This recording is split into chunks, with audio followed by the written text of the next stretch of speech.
Today we'll be covering up with the early and contemporary, the modern theories of motivation.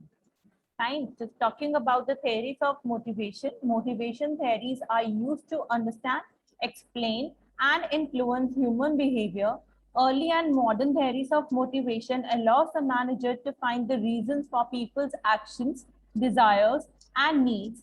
Motivation theories also explains how to influence one's direction to behavior that allows controlling and guiding the employee's action. So many theories of motivation are developed by psychologists and human resources specialists. So the four main early today we'll be covering up with total 11 theories. Four early theories of motivation are hierarchy of needs, the Maslow need hierarchy theory, in which there are the 5 needs. Then we'll be doing ERG theory, which was developed by Clayton L. Deffer. Then we'll do theory X and Y, which is being given by McGregor, and the two-factor theory, in which the two factors which are given by Herzberg, which are hygienic and the motivational factors. So early theories are important as they represent a foundation from which contemporary theories have grown. Practicing managers still regularly use these theories and their terminology in explaining employee motivation. So early theories of motivation consist of hierarchy of needs, ERG theory, theory X and Y, and the two-factor theory of motivation. So in 1950s, 3 specific theories were formulated and were best known, which are Maslow need hierarchy theory, theory X and Y, which is being given by McGregor, and two-factor theory, the theory hygienic and motivational factor, which is being given by Herzberg. So talking about the Maslow need hierarchy theory. So the Maslow's need hierarchy theory shows that an individual has hierarchy of 5 needs that shape his reaction to any particular situation. The human's hierarchy that is made up of 5 needs, which is the physiological needs, the basic, the safety needs, the social needs, the esteem needs, and the self-actualization needs. So all these needs, according to the hair, the basic and the safety needs are described as lower order, and the social esteem and the self-esteem needs are described as the higher order needs. After satisfying one need, the person will move to the satisfy next need. So if I talk about the basic needs, so these needs are, talking about the maintenance of human life, like the basic needs of organism, like food, clothing, shelter, and all.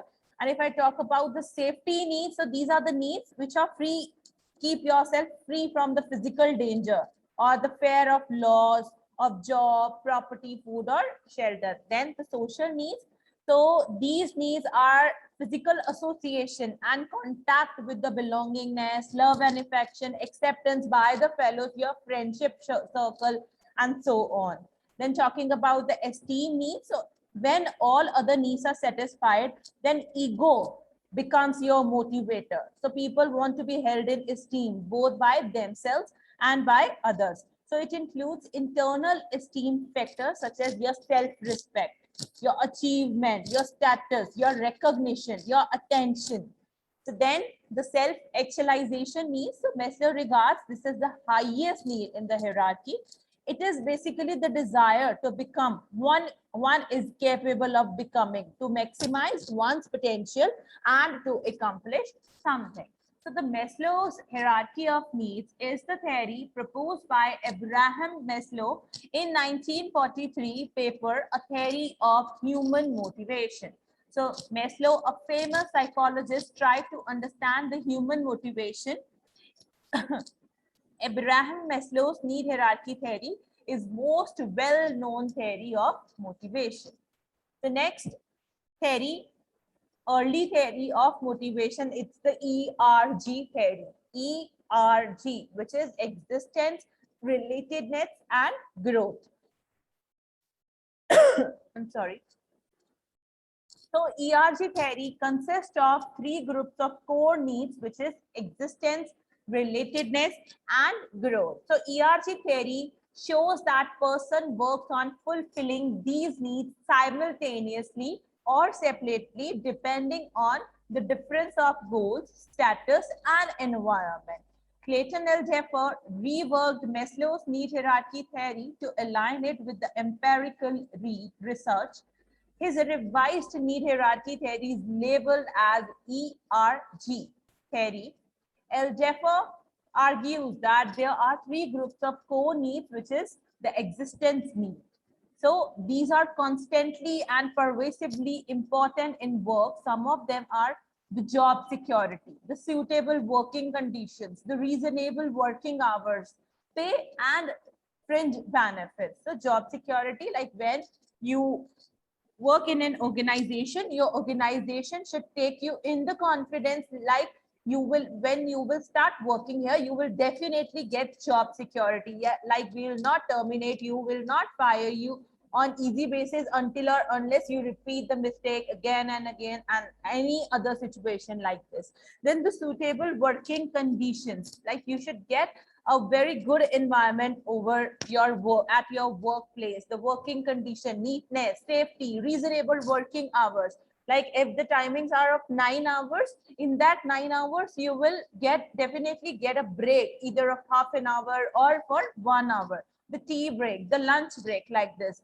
The pay, that is totally related to your work performance, appraisals, benefits, bonuses, fringe benefits, benefits related to your health, to your family, etc.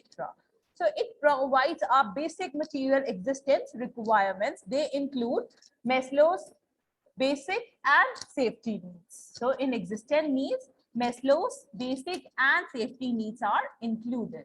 Then talking about the relatedness needs, these needs focus on how people relate to their social environment. So it involves relationship with the family, with the workers, like the superior, the subordinate, the colleagues, the co-workers, the friends, and so on. So the desire we have for maintaining important interpersonal relationships, the cordial relationship between each and everyone. These social and status desire require interaction with others, your extrovertness of talking with the people around you. They align with Maslow's social need and the external component. Then comes the growth needs. So these needs are those that compel a person to make a creative or reproductive efforts for him or herself. So the satisfaction of growth is what person needs to experience in a sense of completeness as a human being. So you can also compare it as and it is basically, it holds that fewer existent needs are satisfied more when they'll be desired. But the more existence needs are satisfied, the more relatedness needs will be desired.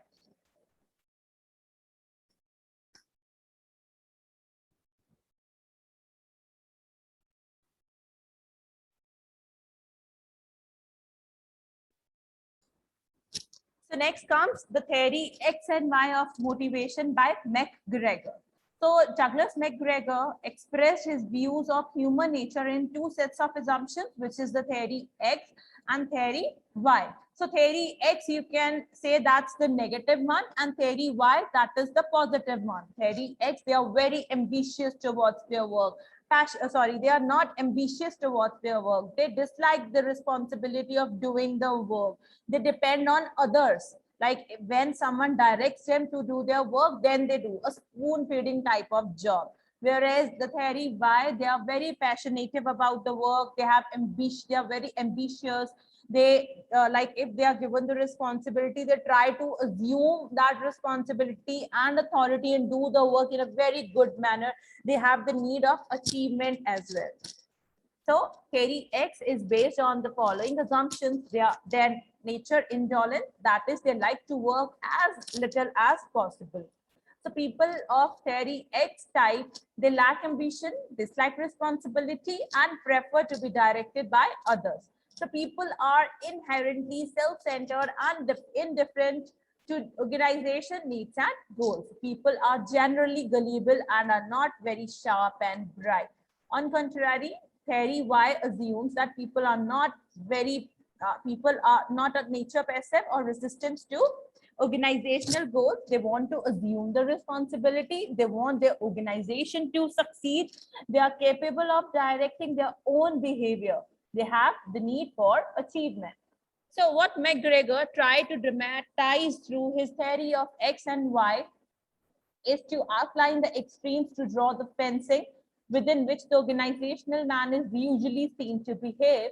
The fact remains that no organizational man would actually belong either to theory X or theory Y. In reality, he or she shares the traits of both. What actually happens is the man swings from one set of properties to the other with changes in his mood and motives in the changing environment. So this is the early theory of McGregor, the theory of X and Y. X, the negative type of people, Y, the positive type of people.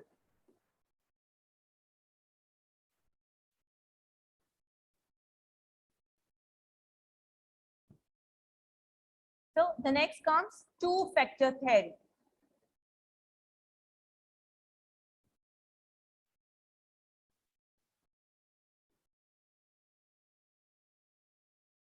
So the next comes the Herzberg motivation theory, in which there are the two factors, the hygienic factors and the motivational factors.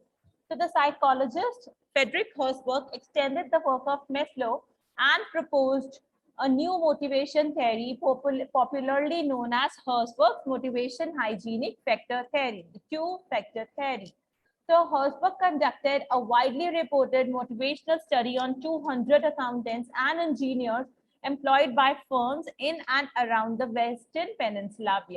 So he asked the people to describe two important incidents at their jobs. That when did you feel particularly good about your job, and when did you feel exceptionally bad about your job? So to by using these critical incidents, they obtain the data and they submit the responses of that particular feedback, which was found quite interesting and fairly consistent. The replies respondents gave when they felt good about their job was totally different from the replies which were given that how and when they felt bad about their job.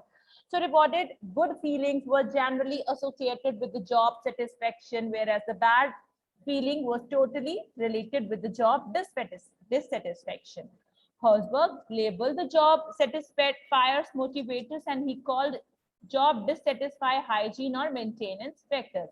Taken together, the motivators and the hygienic factors have become known as the Herzberg two-factor theory of motivation. So he classified these job factors into two categories, which was the hygienic factors and the motivational factors. So if I talk about the hygiene factors, so these are those job factors which are essential for existence of motivation at workplace. These do not lead to positive satisfaction for long term. So these factors, they conclude as the pay, like your pay or salary structure should be appropriate and reasonable according to your job. Then the company policies and administrative policy, like the company policies are the rules and regulations, the terms and norms that should not be rigid. That should be very fair and clear to the organization, to the people working in the organization. They should be given a safe environment, like the flexible working hours, dress code, breaks, vacations, and other benefits also. Talking about the fringe benefits, like fringe benefits offered by the organization to the employees for their health, for the benefits of their family and other health programs, etc. The physical working conditions, the safety, the cleanliness, the hygienity, whether at their workstation, the place where they sit, and either in the canteen, the washrooms, everything should be well organized, updated, and well maintained. Then the status, the employee status, like within the organization, that should be familiar and retained. Interpersonal relationship, the relationship of the employees with his peer groups, with his superiors, with his co-workers, colleagues, and all the employees Then the job security. Obviously, the most important thing for an employee to get retention in the organization to work for a longer period of time is the job security, which is being given by the organization. So that are the hygienic factors. And if I talk about the motivational factors, according to Herzberg, the hygienic factors cannot be regarded as motivators. So the motivational factors yield the positive satisfaction. So some of the motivational factors are recognition, like employees should be praised for their work, they should be given rewards, appreciation letters, certificates, they should be given the recognition for their accomplishment by the managers. Then sense of achievement, like the employees must have the sense of achievement, which depends upon their job. Growth and promotional opportunities. In the organization, employees should get the promotional and growth opportunities from the lower level to the higher level. Then responsibility, like the manager should not think his workers as the first line workers. He should always welcome the ideas, and he should, give the ownership of the work to the workers if he wants to get benefit from the employees in an organization. So meaningfulness of the work. So the work itself should be meaningful. It should be very interesting and challenging for the employees to perform and to get motivated. So this is again the early theory of motivation, which is being given by Herzberg. And in this theory, there are the two factors, the hygienic factors and the motivational factors.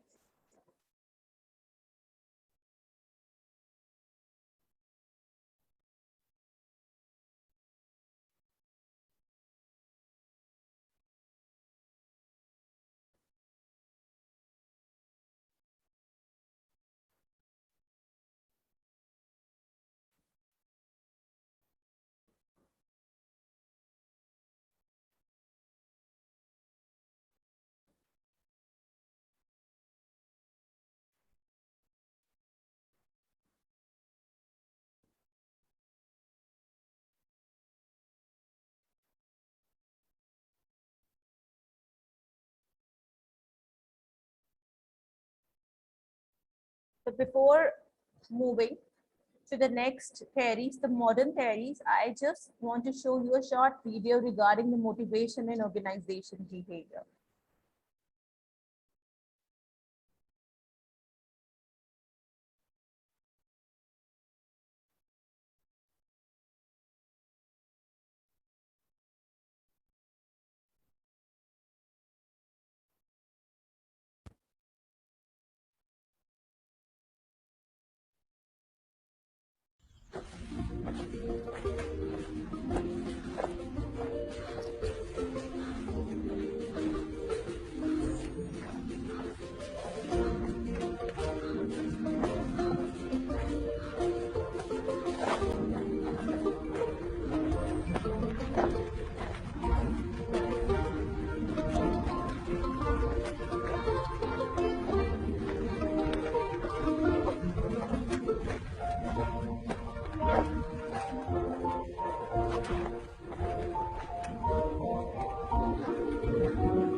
So through this video, like it is easily analyzed, yeah, that when you get motivated with your team workers,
so from the video, you are easily, it was very easily analyzable that motivation is necessary for each one of us, whether for an individual, whether for an organization. Why?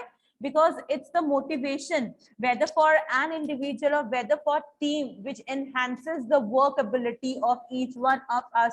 You saw in the video, there were the two different organizations. In one organization, people who were like, they were demotivating each one of us. One was suppressing the organization from behind the back, that he don't want anyone to succeed. So their work was not leading to productivity and profitability. Whereas another organization where there was a teamwork, there was a motivation, there was cordial relationships among all, they were able to succeed in a very effective and efficient manner. So that's why motivation is very much needed for each one of us to get succeed in our work, to earn the individual goal, which is earning the salary, as well as the organizational goal, which is getting the profit making. So now next 7 modern theories of motivation. So following theories are considered contemporary or modern theories, not only because they necessarily were developed recently, but because they represent the current state of art in explaining the employee motivation. So there are these various theories, modern theories. First one is the acquired need of theory, which classified needs in the 3 types. So acquired need theory, that was given by McClellan, who proposes each person falls into 3 types of needs based on the personality, preference, and personal experience. So acquired need classify needs in 3 types. First one, it's the need for achievement. So the drive to excel, to achieve a set of standards.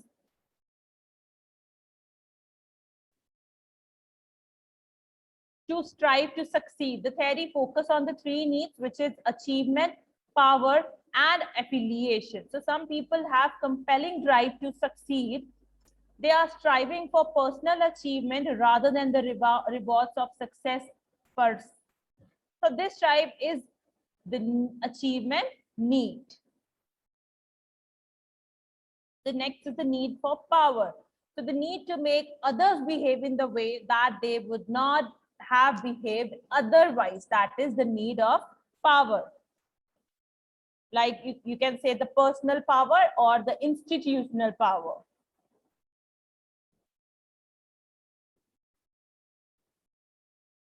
And then the need for affiliation. So talking about the need of affiliation, the desire for friendly and cordial relationships, interrelationships between the employees. So these are the three needs of acquired need of theory, which is being given by McClellan. Again, telling you need for achievement. Here, McClellan found that the higher achievers differentiate themselves from the achievers by their desire to do the things better. So if I talk about the features of this, they seek personal responsibility for finding solution. They don't depend on others. They want to receive the rapid feedback on their performance so that they can tell easily whether they need the improvement or not. And if I talk about the need for power, so in this need, the desire to have an impact, to be influential and control to others. Like there is a strive for influence over the others. They prefer to be placed into competitive and status oriented situations. And if I talk about the need of affiliation, so this need has received the last attention, like individuals with a higher affiliation, motive strive for friendship. They prefer the cooperative situations rather than the competitive one. So these are the three needs of acquired need of theory, which is being given by McClellan.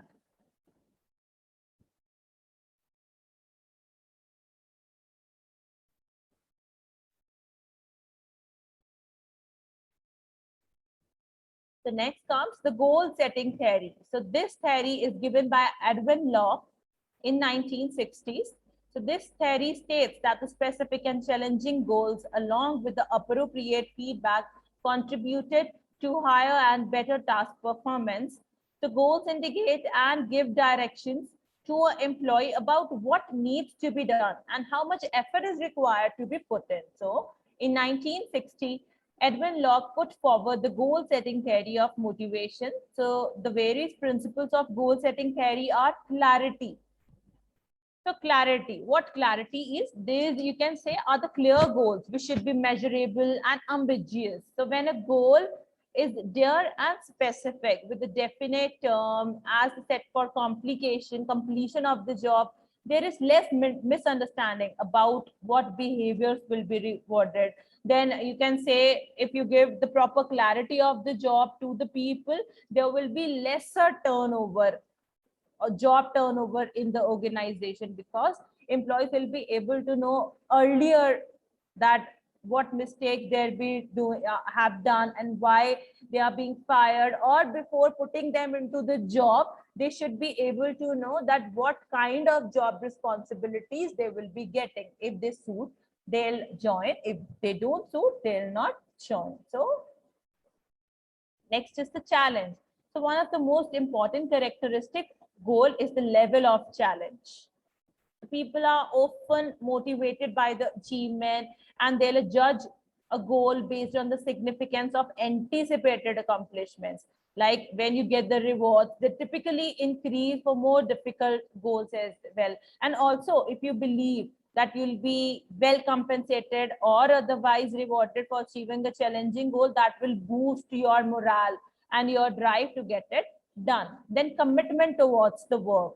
So goals must be understood and agreed upon if they will be effective. So employees are more likely to buy into a goal if they feel they are the part of creating the goal. They get committed towards that work.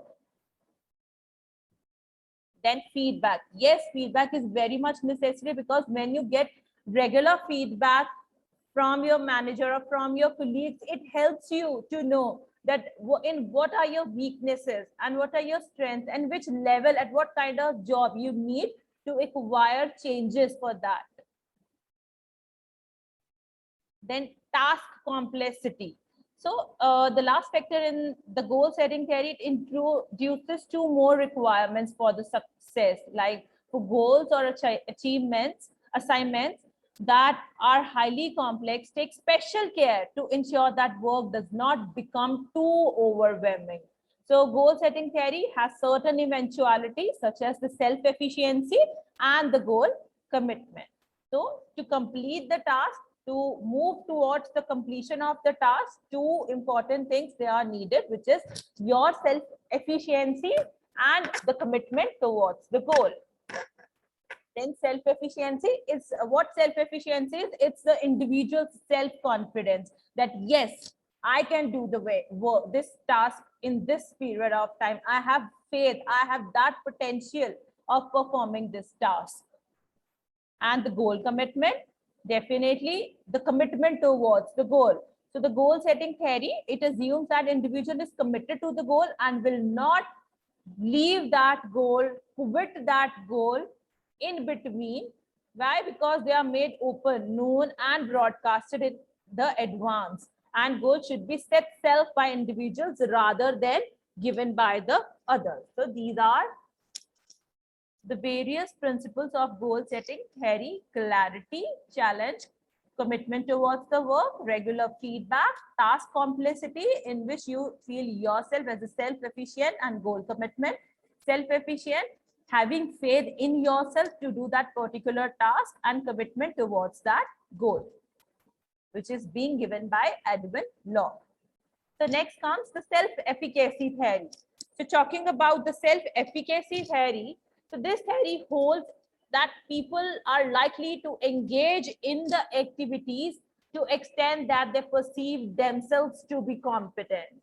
So according to Staples, in 1998, the self-efficacy theory suggests that there are the four major sources of individuals of information which is used by an individual when forming a self-efficacy judgment.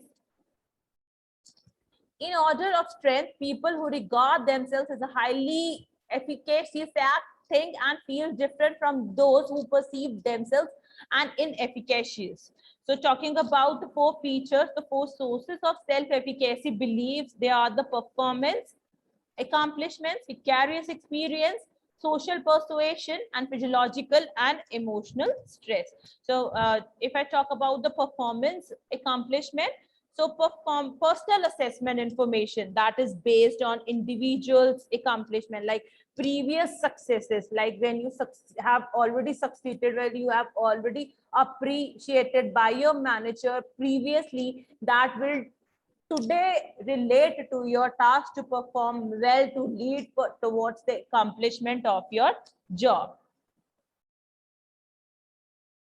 Then vicarious experience, like you can say, it is gained by observing others' performance activities successfully. When you see visibly, when you analyze that if they are able to do this task in this time in an efficiency way, I can also do that. So this is often refers to as in modeling, and it can generate expectations in observers that they can improve their performance by learning from others' mistakes and by learning from the observance they are seeing from others. So social persuasion, so by giving the coaching and giving the evaluation of the feedback as well. So activities where people are led through suggestions into believing that they can cope successfully with the specific task. Coaching and giving evaluative feedback on the performance are the common types of social persuasion. And physiological and emotional state. So the individual's physiological and emotional state influences self-efficacy, judgments, faith in yourself of concerning specific tasks. So emotional stress such as anxiety, stress, that can lead to the negative judgment of one's ability to complete the task. So these are the sources of self-efficacy beliefs.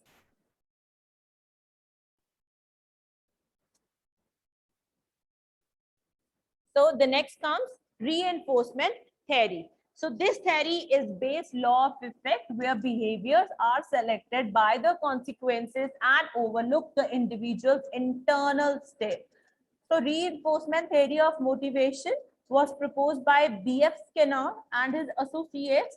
So according to his theory, he analyzed that manager used the following methods for controlling the behavior of the employees.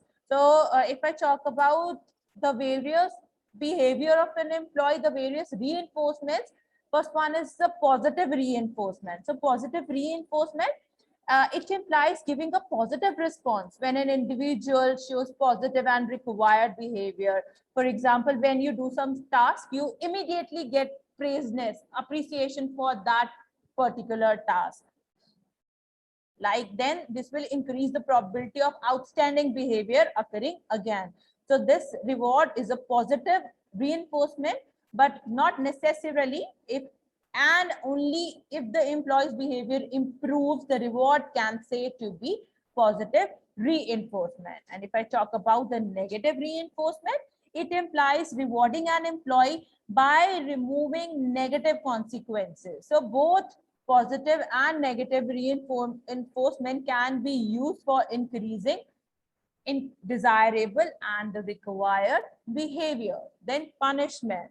So punishment reinforcement implies removing positive consequences, so to lower the probability of repeating that undesirable behavior in the future. For example, suspending an employee for breaking the organizational rules, or punishment can be equalized by positive reinforcement from an alternative source. Then is extinction.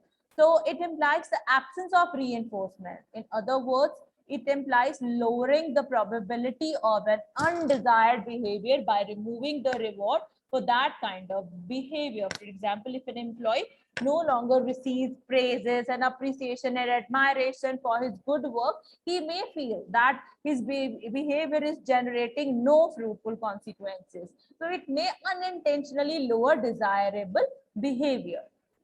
So these are the various sources which are observed in the reinforcement: positive reinforcement, negative reinforcement like positive, immediately praising an employee for coming early for the job; negative reinforcement, rewarding an employee by removing negative consequences; punishment, suspending an employee for breaking the organizational rules, like it implies removing the positive consequences, so we are able to lower the probability of repeating that undesirable behavior in the future. And extinction, like when you no longer get praise, admiration for your good work, you may feel that your behavior is generating no fruitful consequences, which would further lead to unintentionally lower the desirable behavior. So next comes cognitive evaluation theory.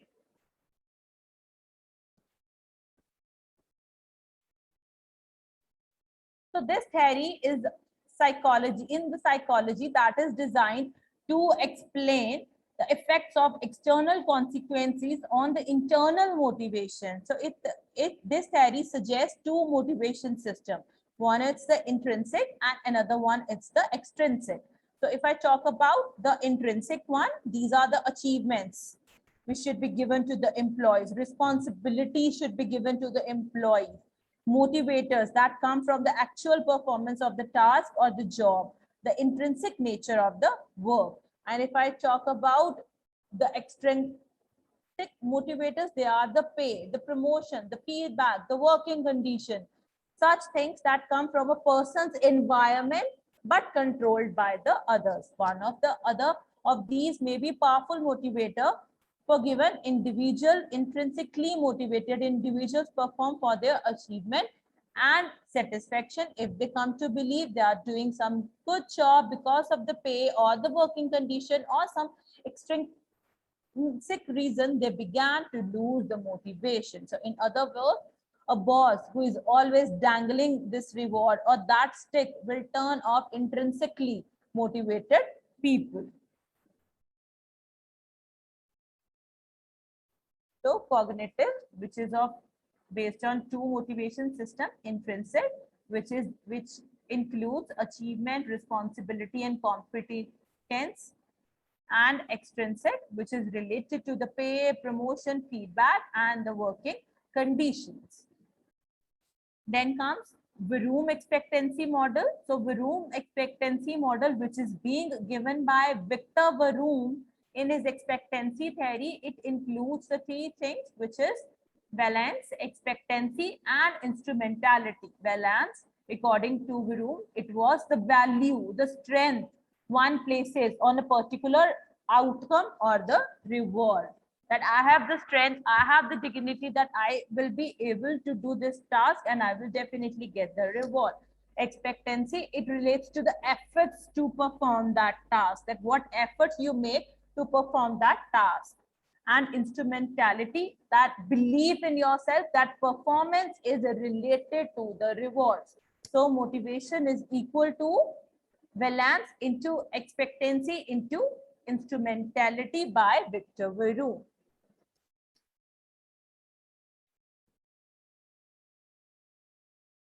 And the last theory of motivation, which is being given by Stacey Adams. So in this theory, employees' motivation depends on their perception of how fair is the compensation and treatment for the worker input. So it states that employees perceive what they get from the job situation, that what outcome they get, what result they get by putting their inputs into the work. So this theory shows inputs. It includes all the rich and diverse elements that employees believe they bring or contribute to jobs, such as their qualification, their experience, their efforts, their loyalty towards the work, their commitment towards the work. So outcomes like what pay they get for that work, what bonuses they are getting for performing the task, what fringe benefits they are getting from the organization, job security, social rewards, etc. Then over rewarded.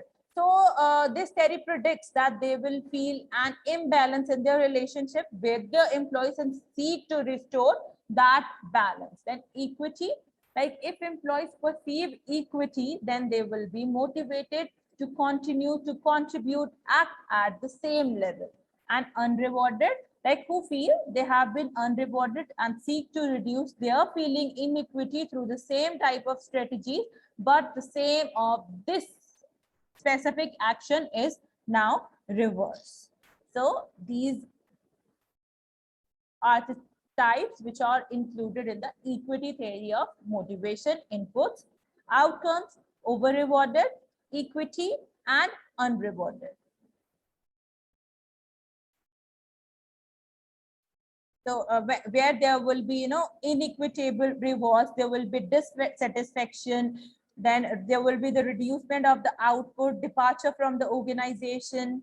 And if there will be equitable rewards, that will lead to continuation at the same level of output. And if you want to get the more than equitable rewards, you need to do the hard work for that. So these are the types in the equity theory of motivation. So next is what are the factors affecting motivation? So first one is the relationship between co-workers. We already saw in that video as well, if the relationship between the workers in the organization are good, all of them will try to lead towards a same task, same goal. And if the relationship are not good, there will be dissatisfaction, disrespect towards them as well as for the organization as well. Leadership role at the work. Like sometimes people feel like being a leader, he should be very cooperative with the people working in the organization. So leader plays a key role in maintaining a conductive work environment. So sometimes leadership at workplace, that leads to the factor affecting the motivation. Then conflicts at the workplace, that also lead to avoid the motivation at the organization.